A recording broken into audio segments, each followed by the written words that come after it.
A série animada da Marvel What If, que está no MCU, está lançando nesse momento, e para assistir ela e entender ela por completo, você só precisa assistir os filmes do MCU. É simples, né? Não, você não assistiu todos os filmes, você não se lembra de alguns filmes?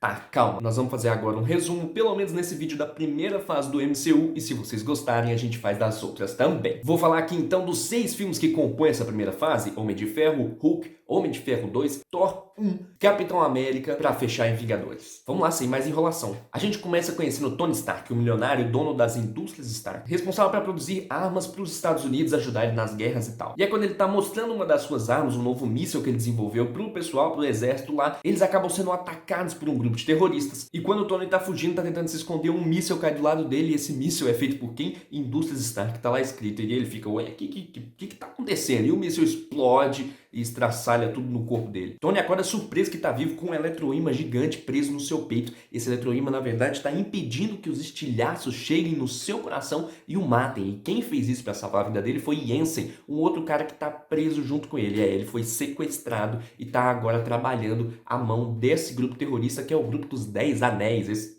Nossa, isso não é 10 nunca.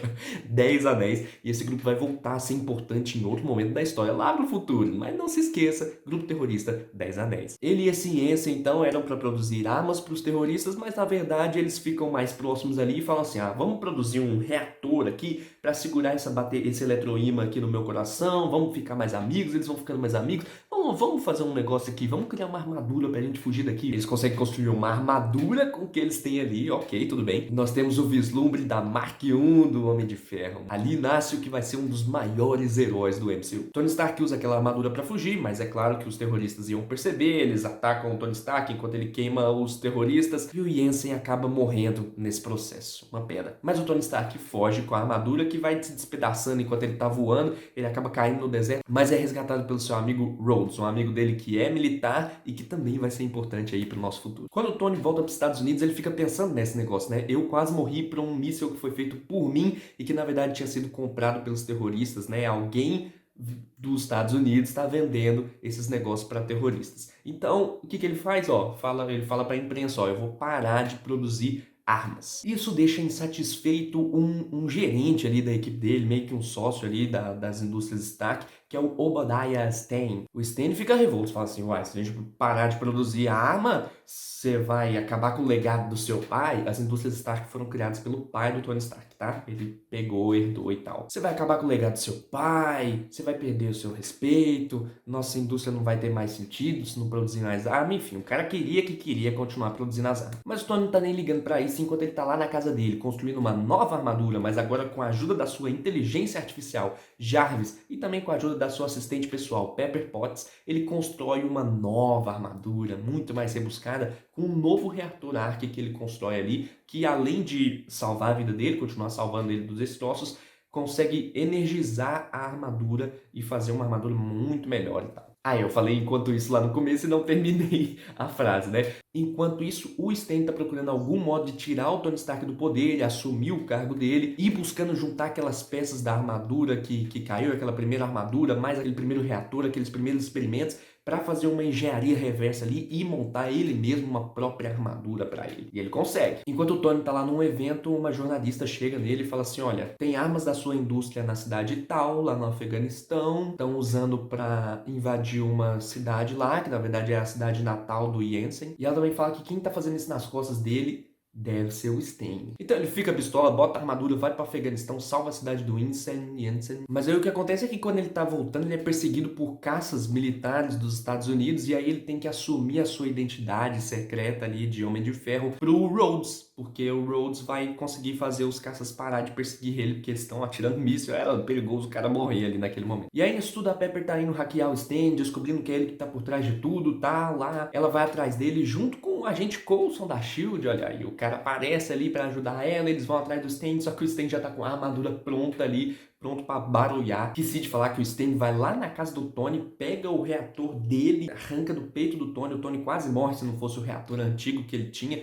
e esse reator antigo ele não consegue energizar tanta armadura, então quando o Tony vai lutar com o Stan, depois que ele surge com a armadura grandona, ele custa lutar contra o Stan, só que ele consegue ganhar, no final tá tudo certo, ele consegue. E aí no final de tudo o Tony revela pra imprensa que Ele é o Homem de Ferro. E a gente tem nesse filme a primeira cena pós-crédito do MCU, que aparece ninguém mais, ninguém menos do que Nick Fury, o líder da SHIELD, que chega com um convite pro Tony Stark, falando, olha, existem outros heróis por aí, e a gente quer você aí pra nossa iniciativa Vingadores. Eu acho que ele não fala com essas palavras, mas enfim, essa é a ideia que tá dando, tá? Eu acho que eu demorei demais pra resumir esse filme, então eu vou tentar resumir o outro mais rápido, o que não vai ser um problema, porque agora nós vamos falar de Hulk. Quando o cientista Bruce Banner se reúne com o General Ross e sua filha, que é a namorada do Bruce, eles tentam recriar pelo menos algo próximo do soro de super soldado que foi usado lá na Segunda Guerra Mundial. A gente ainda vai ver isso daqui a pouco. Mas quando Bruce é injetado por esse soro, reações de raios gama e tal, bum, o menino vira o Hulk. E no começo do filme, na verdade, a gente vê o Bruce Banner escondido num lugar para tentar alcançar paz de espírito, para não se transformar mais no Hulk, porque ele se transforma quando o coração dele passa de 200 batimentos por minuto, ou seja, quando ele fica estressado, quando ele fica bravo. E onde é que ele tá para alcançar paz? Numa favela no Brasil. Já dizia Rodo, né? Mó paz. E ele também tá se escondendo do Ross, que quer transformar o Hulk em uma arma, né? Ele tá fazendo isso muito bem, até que enquanto ele tá trabalhando numa fábrica, ele corta o dedo e uma gota de sangue dele cai dentro de uma das garrafas que depois vai ser enchida de refrigerante, suco, o que quer que seja, que é transportada para os Estados Unidos. Exportada, né? Do Brasil para os Estados Unidos. Lá nos Estados Unidos, uma das aparições de todos os filmes do Stan Lee toma esse negócio e, nossa, o negócio dá um gás nele que ele cai morto no chão. Isso faz com que o Ross consiga localizar o Banner e vá atrás dele. E o filme é essa caça de gato e rato. O Ross chama um militar forte lá, sei lá, da marinha, um tal de Emil Blonsky. Esse cara se injeta com um protótipo de super soldado também, fica mais forte, mas mesmo assim não consegue parar o Hulk, continua a perseguição, até que o Banner vai atrás de um cara que tava trabalhando com ele pra achar a cura desse negócio, né? E ele encontra esse cara, eles meio que estão achando uma cura, o cara meio que consegue fazer o Banner transformar de Hulk de volta pra Banner, só que ele também descobre que o cara tá usando o sangue dele pra fazer mais experimentos desse negócio do Hulk, mas ele diz que é para coisas boas. Só que o Banner não quer isso, então ele tenta destruir todas as amostras de sangue dele lá, mas não dá. O Emil e o Ross chegam lá para capturar o Banner e o Emil obriga esse cara a injetar o sangue do Bruce nele mesmo, e aí ele se torna um negócio grotesco, abominável. E o Bruce fala pro Ross, ó, Ross, só eu posso parar esse cara, então me libera aí, deixa eu parar esse cara. E aí ele se transforma no Hulk, os dois brigam lá, ele consegue derrotar o cara, e aí ele foge, né? Foge mais uma vez do Ross. Novamente o Bruce vai se esconder no lugar e vai treinar pra conseguir controlar o Hulk pra ele se transformar na hora que ele quiser. E a gente tem uma cena pós-crédito de novo, dessa vez é o Tony Stark indo encontrar o General Ross e dizer pra ele que eles estão montando um time. Eles quem? Que time? Ah, você já sabe, você sabe o que eu tô falando. Então a gente vê que o MCU existe nesse momento, que os dois filmes estão conectados. Olha que legal. Vamos pro próximo filme. Homem de Ferro 2, vou tentar resumir esse ainda mais. Vamos lá. O governo quer fazer as armaduras do Tony Stark virar uma arma, ele não quer. Tony descobre que o reator Ark, que tava mantendo ele vivo, agora tá matando ele, porque tá envenenando ele aos poucos. Quando ele vê que vai morrer de qualquer jeito, ele se torna qualquer coisa pra vida e começa a ser irresponsável, fazer festas e tal. O Rhodes, aquele amigo dele, fica muito bravo com ele fazendo uma festa usando uma armadura do Homem de Ferro totalmente de forma imprudente, e ele rouba uma das armaduras do Tony pra impedir o Tony de usar a armadura. Então, eles brigam e o Rhodes foge com aquela armadura, e agora o governo, o Rhodes lembra que o Rhodes é militar, tá? Ele trabalha pro governo. Então agora o governo tem uma armadura do Homem de Ferro pra trabalhar em cima daquilo e produzir mais armaduras. Continuando a saga do Tony responsável, ele fala pra Pepper, que era a assistente dele, se tornar a CEO da empresa. Então ele não é mais dono das indústrias Stark, é a Pepper. Nisso ele precisa contratar uma nova assistente e contratam pra ele uma tal de Natasha Romanoff, nomezinho estranho, né? Enquanto isso, um tal de Ivan Vanko tá muito bravo com o Tony, porque o pai dele mais o pai do Tony brigavam antes. Acho que o pai do Tony matou o pai do Ivan. O negócio é que o Ivan quer matar o Tony. E ele constrói pra si meio que um exoesqueleto com 2 chicotes e tal. E vai atrás do Tony Stark tentar matar ele. Quase consegue, mas o Tony derrota ele e tal. E aí o governo tinha uma armadura do Tony Stark, mas não sabia como fazer mais armaduras, né? Mas o Justin Hammer, que era um cara de uma empresa competidora das empresas Stark, observou que esse Ivan Vanko talvez poderia saber e contratou ele para fazer armaduras para o governo. Eles fazem um exército de armaduras, até o Rhodes ganha uma nova armadura, mas é claro que o Ivan ia aproveitar dessa oportunidade para conseguir controlar todas as armaduras e fazem todas ir atrás do Tony, e aí o Tony junta com o Rhodes para derrotar todas de uma vez.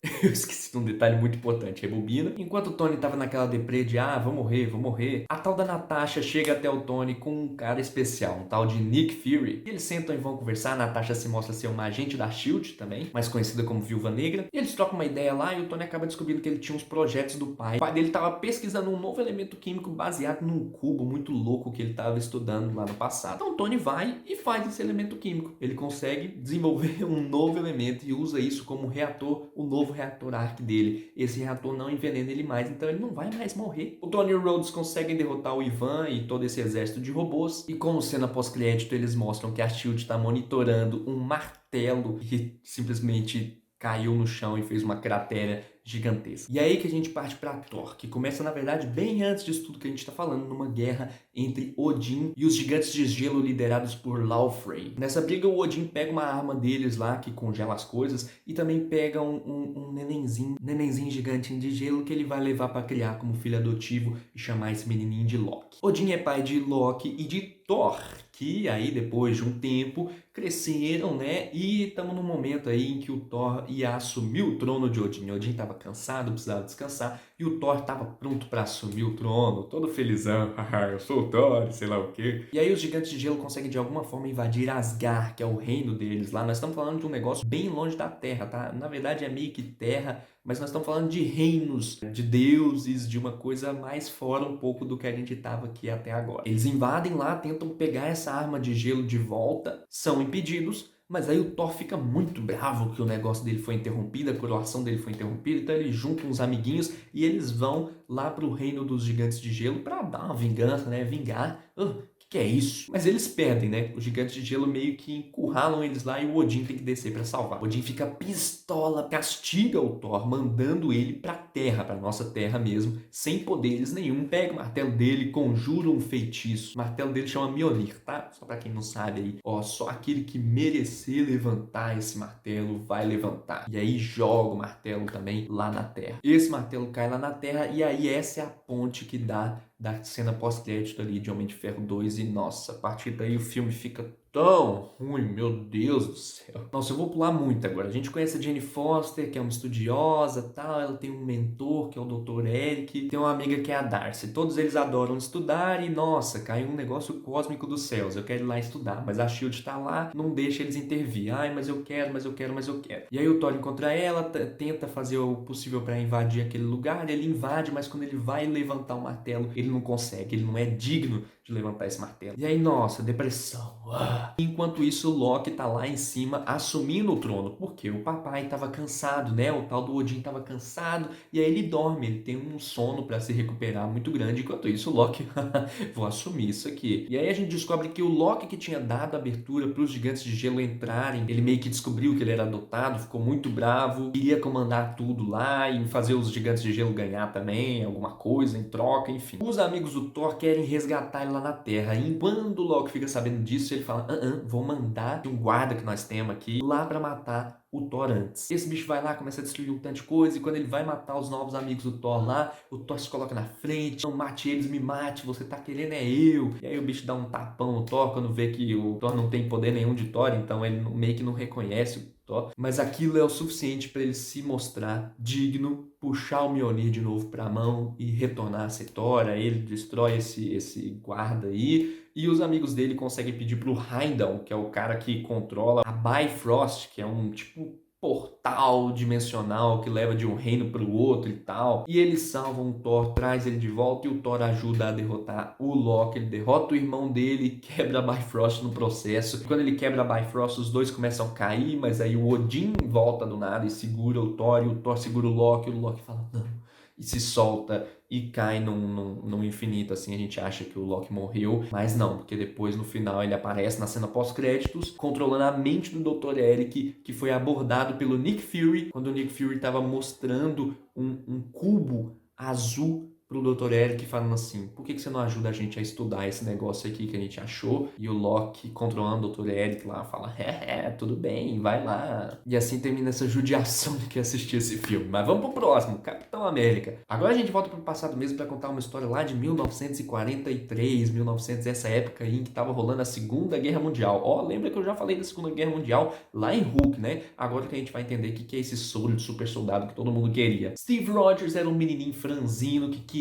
queria entrar pro exército, mas não podia porque ele era muito magrelinho, tinha problemas de saúde, ele não conseguia. Até que um doutor falou assim, cara, deixa esse menino entrar porque ele tem potencial para alguma coisa que eu tô estudando aqui, esse menino tem potencial. O Steve finalmente entra então, tá todo feliz ali do lado do Bucky, o amigo dele que já tinha entrado pro exército antes, mas os dois eram amigos conhecidos de muito tempo. Quando um general do exército lá joga uma granada falsa surpresa no meio deles tudo lá, o Steve pula em cima dessa granada e protege, fala, corre, o resto corre, o resto corre. E nesse momento eles veem que esse menino realmente tem um coração muito bom, e é ele que a gente vai levar para o nosso experimento. O Steve então entra para um programa em que querem testar nele um tal de soro de super soldado, mas por que não pega qualquer soldado qualquer e injeta nisso que ficaria até um soldado melhor ainda, né? Em vez do Steve, que é um cara mais magricelinho e tal, porque o Steve tem intenções muito boas que ele provou aí se jogando em cima dessa granada. E o soro afeta não só o poder físico da pessoa, mas também o mental, né? Então, todas as vontades daquela pessoa são ainda mais avantajadas, né? Então, ele ia ficar ainda mais bom, o que seria uma ótima propaganda para o exército americano. Então, o pessoal concorda em conduzir os experimentos nele, inclusive uma tal de Agente Carter, que é uma britânica que tem uma certa influência ali e tal. Enfim, injetam um negócio no Steve e ele sai de dentro da máquina bombadão, um super soldado, um exemplo de soldado americano, um herói que é o que a gente quer. Mas nesse meio de comoção que tá todo mundo feliz, um cara vai e mata o doutor que produziu o soro. Levanta o braço gritando, Hail Hydra! Pois é, acontece que do outro lado da guerra existia aí um grupo chamado Hydra, tava fazendo pesquisas buscando um tal de Tesseract. O Jonan Smith e o Armin Zola são os dois à frente disso aí, que estavam pesquisando Tesseract, pesquisando também sobre super soldado, pesquisando um monte de coisa aí, nazistas, Hydra. E aí o Steve Bombadão virou um tal de Capitão América, que na verdade era mais para fazer propaganda do exército, ele participava de diversas propagandas com roupas extravagantes e tal, e não um soldado em si como o Steve queria ser. Mas aí ele ficou sabendo que o batalhão do amigo dele, o Bucky, sumiu, desapareceu. Então ele queria ir atrás, mas não deixavam ele, né? Ele pediu ajuda pra amiga dele, Peggy, amiga. E um outro cientista lá que pilotou pra eles, um tal de Howard Stark, o pai do Tony Stark. Bom, o Steve então foi sozinho resgatar o grupo do Bucky e conseguiu. Enquanto ele tá fugindo com esse grupo, ele encontra o tal do Eduardo Schmidt do Fantástico, que se mostra ser um caveira vermelha. Ele tira a máscara que ele tá usando de pele e vê que a caveira dele tá vermelha. O cara tá tudo processado, mexendo com máquina, entendeu? Injetando trem e tal. O cara tá todo ruim das ideias também já. A partir daí, o Capitão América ganha uma missão de ir atrás das bases da Hydra para destruir essas bases, até que eles vão atrás de um trem capturar o tal do Armin Zola. Só que nisso acontece uma merda e o Bucky cai do trem e morre. Eles pegam o Zola, descobrem onde é que é a base da Hydra do Schmidt, do Tadeu Schmidt. Eu falei Eduardo, mas é Tadeu Schmidt no Fantástico. E aí eles descobrem que o Schmidt estava desenvolvendo uma super nave lá, uma nave ultra tecnológica com a ajuda do Tesseract para bombardear um monte de cidade americana. Então é lógico que o Steve não ia deixar, eles lutam. Esqueci. Eu sempre esqueço de uns pontos super importantes, tá? O Howard Stark foi quem desenvolveu um negócio redondo para dar pro Capitão América, que é o escudo de vibrânio, um metal ali muito precioso e muito poderoso, que é o escudo que o Capitão América usa, é o tal do escudo de vibrânio, tá? O Steve luta contra o Tadeu Schmidt, os dois estão lá guerreando nessa nave e tal, e aí o Steve acerta sem querer o Tesseract vai à loucura e o Schmidt tenta pegar ele pra consertar, sei lá, e é dissolvido ali pelo Tesseract e desaparece. E o Tesseract ele vai queimando assim, cai. O Steve, pra proteger essas cidades, ele pega a nave e fala, ó, gente, não tem jeito, eu vou ter que me afundar aqui no meio da neve, do Ártico que eles estavam lá, pra essa nave não ir matar as cidades. Ele tá conversando com a Peg nesse momento, a Peg fala, você tá me devendo uma dança, né? Ele fala, eu não quero pisar no seu pé. E aí nisso é a última coisa que ela escuta, porque ele afunda no gelo e congela. E aí quase 70 anos depois ele é descoberto, totalmente conservado, e o Steve acorda assim numa cama em algo que tá parecendo muito com a casa dele, mas ao mesmo tempo ele percebe que as coisas estão diferentes. Então quando ele destrói tudo, ele vê que ele tá numa base e que ele não tá na época dele com certeza. E é aí que o Nick Fury para e fala assim, olha, a gente tem um projeto e ó, você não tá na sua época, então Cola com nós. Bom, e o Tesseract também foi achado, ele é o tal do cubo que eu tô falando esse tempo todo, que da última vez que a gente viu ele, o Nick Fury estava mostrando pro Dr. Eric lá, para os dois estudarem o tal do cubo. E, enfim, a gente começa a falar do maior orgasmo nerd que já existiu, que é Vingadores. E o filme começa com o Loki sendo prometido ter a Terra para ele, dominar a Terra, se ele conseguisse trazer o Tesseract pro Chitauri. E nisso ele ganha também um bastão que tem uma joia em cima que dá para ele o poder de controlar a mente das pessoas. E aí eles estão estudando o cubo lá numa das bases da SHIELD na Terra, tá lá o Nick Fury, tá lá o Dr. Eric, o Dr. Eric tá ali mexendo no cubo, e o cubo começa a agir estranho até que ele dispara um raio azul e abre um portal para que quem saísse de dentro, Loki. Junto lá com ele está um cara que apareceu lá em Thor, mas eu nem cheguei a comentar, que é um tal de Clint Barton, Gavião Arqueiro. O Clint tá lá, tenta impedir o Loki, só que o Loki encosta no coraçãozinho dele com essa nova lança que ele tem e faz o Clint ficar meio doidão das ideias e começar a atacar o povo da SHIELD. Ele também faz isso com o Dr. Eric, que ele já estava influenciando, mas agora ele está influenciando para valer. O Loki então rouba o Tesseract e o Nick Fury para recuperar esse objeto. Inicia a iniciativa Vingadores. Para isso, a Natasha Romanoff, né, a Viúva Negra, vai atrás do Bruce Banner, que ele sabe muito bem onde está, para chamar ele pro grupo. Ela fala assim: ô Bruce, vamos lá ajudar nós, que você conhece raios gama, você vai conseguir ajudar nós a achar esse tal de Tesseract. Enquanto isso, o Phil Coulson, que já tinha ajudado a Pepper lá no Homem de Ferro, chega lá nela pra chegar no Tony Stark e falar: ó, Tony, vamos lá ajudar nós. E o Nick Fury tá chegando no Steve Rogers pra falar: vamos lá, Steve. Então nós temos aí reunido nosso primeiro pedacinho aí de grupo dos Vingadores. Mas tá faltando um, não tá? Enquanto o Tesseract tá doidão emanando energia, o Loki precisava estabilizar ele, então ele vai atrás de urânio. E enquanto o pessoal que ele tá comandando lá, o Clint Barton lá, vai atrás do urânio, ele vai causar uma distração no pessoal. Ajoelhem-se perante a mim. Todo esse negócio desse Loki malvadinho. E o pessoal chega lá, o Homem de Ferro, a Natasha, o Capitão América, e eles capturam o Loki. E enquanto eles estão na Queen Jet levando o Loki de volta pra base da SHIELD, aparece um cara muito bravo procurando o irmão dele, o tal de Thor. E ele chega lá, pega o Loki e fala: falou, galera, e vai embora. E fala: ó, Loki, vamos voltar lá pra Asgard, cara. Deixa esses planos seus pra lá, a gente vai te receber em Asgard. E o Loki já olha assim: eu só queria um carinho familiar. Mas aí chega um Homem de Ferro pra brigar com esse cara que pegou o Loki, né? Que é o Thor. Então ele meio que briga. Thor e Homem de Ferro, briga. E chega Capitão América pra meio que parar a briga. Thor não deixa ele parar a briga. Mas eles param de brigar e concordam que tudo bem levar o Loki pra ser preso no porta-aviões da SHIELD, pelo menos por enquanto. Com o Loki preso, tá todo mundo reunido lá no aeroporto-aviões, inclusive o Bruce Banner, né? O Hulk. Eles estão lá querendo achar o Tesseract, mas aí eles descobrem que a SHIELD quer o Tesseract pra produzir armas contra o povo de fora da Terra, né? E a galera começa a discutir, não gosta da ideia, uns meio que aceitam a ideia, mas enquanto eles estão nesse bate-boca, o Clint Barton, né, o Gavião Arqueiro, chega para salvar o Loki, né? Porque ele ainda tá sendo controlado. Nisso, o Loki consegue influenciar o Bruce Banner a virar o Hulk. Então, eles começam a brigar. O Thor briga com o Hulk de um jeito bem legal. E a Natasha arrebenta o Clint para que ele volte a recobrar a consciência. Mas já é tarde demais. O Loki consegue fugir e mata o Coulson, né? Coitadinho do Coulson. Mata também, porque depois ele volta no Agents of S.H.I.E.L.D., mas o Agents of S.H.I.E.L.D. não é exatamente canônico, então a morte do Coulson é usada para motivar eles, né? O Nick Fury fala: ó, vamos vingar esse cara aí, né?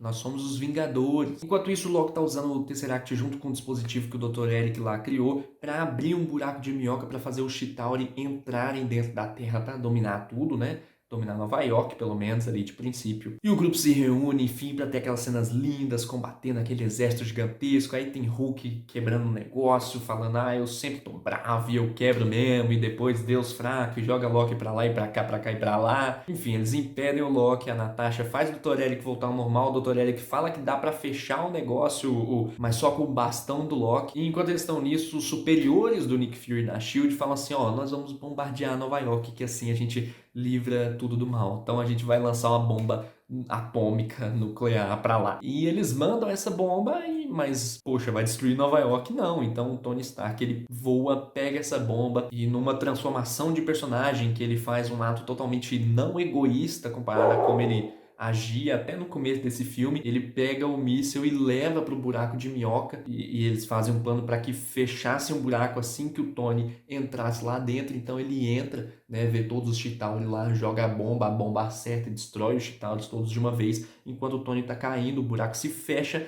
mas o Homem de Ferro consegue passar do buraco antes dele fechar, mas ele tá lá caindo. Ai meu Deus, desespero, agora o Tony morre, o Hulk salva ele, e eles se veem juntos ali, unidos como uma equipe. Eles prendem o Loki, o Thor leva o Loki e o Tesseract de volta para Asgard. E o Nick Fury fala que os Vingadores vão se juntar de novo quando e se for necessário. E para fechar com chave de ouro, na cena pós-créditos, a gente descobre que quem comandava todo esse ataque, quem estava liderando o Loki, era um tal de Thanos. E assim, gente, depois de tudo isso, eu não sei quanto tempo vai ficar esse vídeo, mas eu já tô há mais de 50 minutos de vídeo bruto gravando isso aqui. A gente termina a fase 1 da Marvel. E essa é a menor fase, as outras são maiores. Então eu vou dar um jeito de resumir mais esses filmes para as próximas fases. Mas muito obrigado a você que acompanhou a gente. Olha, a gente tem conteúdo aqui no YouTube, lá na Twitch. Eu falei mesmo, falei o nome do Twitch mesmo. No Instagram e diversas outras plataformas. Então siga a gente em todos os lugares. É além dos ecrãs, não é difícil. Gente, muito obrigado e até a próxima. Um beijo vingador para cada um aí. Que bosta, né?